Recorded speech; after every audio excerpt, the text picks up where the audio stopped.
Number 4. If you have a bad boss, this is a great opportunity to learn. I have had some of the worst bosses in the universe.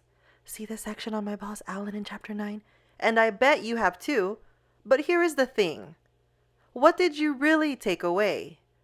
Was it resentment and bitterness? Or was it creativity to look at this person's actions and learn what not to do?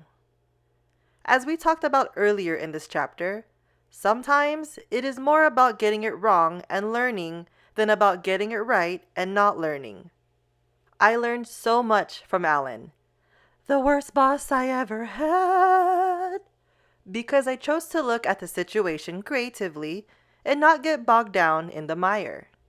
Number 5. A lack of clear career objectives provides another great opportunity to use creativity to overcome a hurdle. Define your career objectives in a way you feel is most appropriate by using creativity at every step. Embrace the idea that a laundry list of expected job performance indicators is bestowed upon you as your job description. But then, make the creative choice to do more. Look at the potential you have to push the boundaries creatively, and you will find that your role can take on a whole new meaning.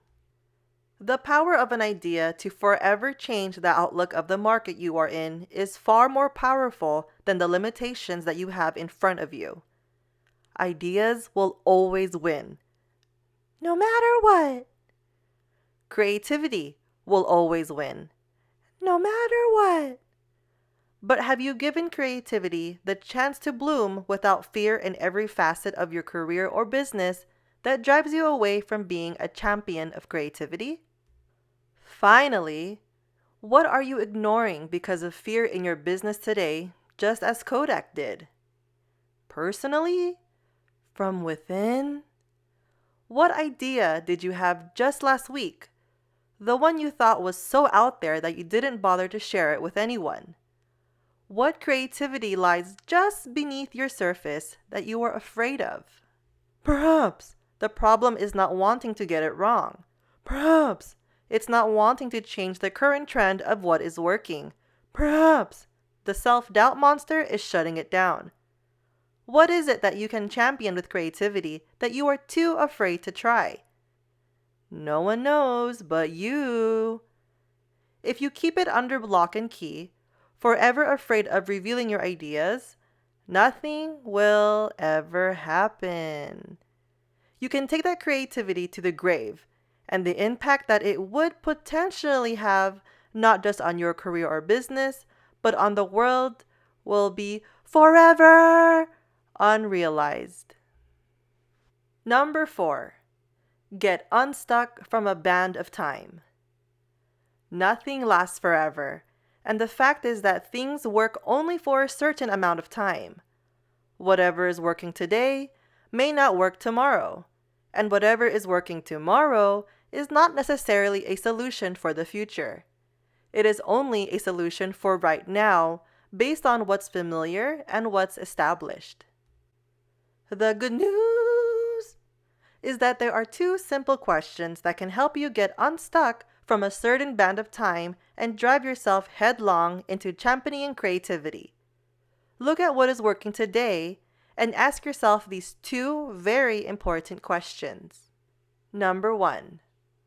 Will what I'm doing today be relevant tomorrow? And number 2. When what I'm doing is not relevant, what can I do to change it? These 2 very simple questions can have deep implications for your career or business in terms of championing creativity. The first one involves a real gut check of whether your product or service will be relevant in however you define your particular tomorrow. In 1 day from now, or in 1 year's time or more. It's the self-check that will help you clarify an honest interpretation of your offering. Remember, it's not if, but when relevancy becomes questionable. Much like death and taxes, it's inevitable. So why not champion that creative initiative? The second question deals with the inevitable. when relevancy is no longer a factor. It asks what you can do to change so that you can stay relevant. It questions how much creativity you can champion so that the change becomes a force in your company or career.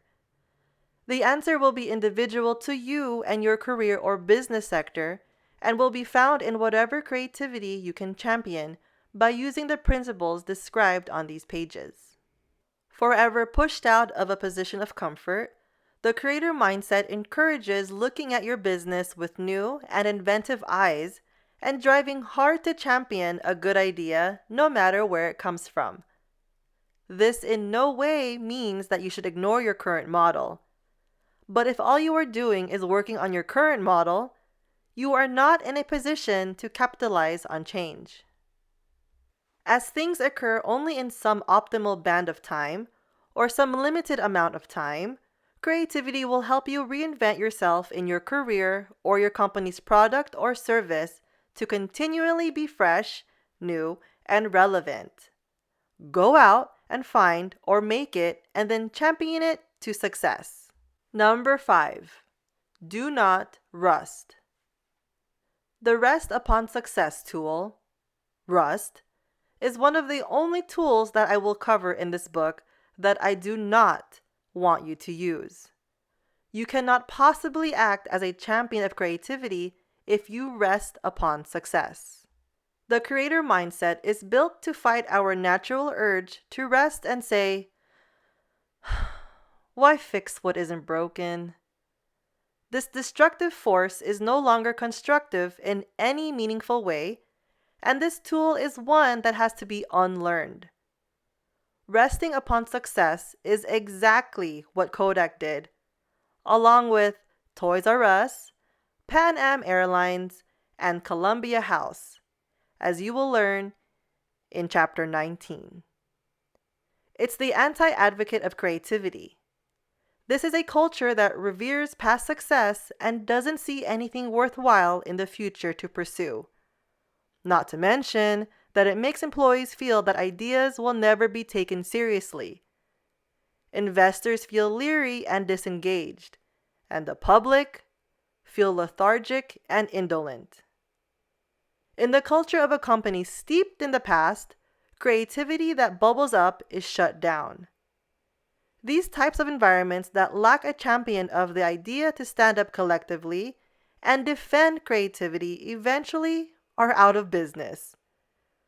Creativity is the very fabric of our humanity, and ignoring it because it might not happen in the next 5 or 10 years or because you just don't get it is no reason to stop progress. You are simply robbing the next generation of innovation and creativity at your own expense and leading to the eventual downfall of your organization. The creator mindset is set up to allow the championing of creativity, whether it appears as an idea, an innovation, a new way of thinking about something, or the countless other ways creativity can manifest. No matter where it comes from, creativity must be supported. It is not good enough to create an environment where these ideas can be generated. They must be upheld in every way.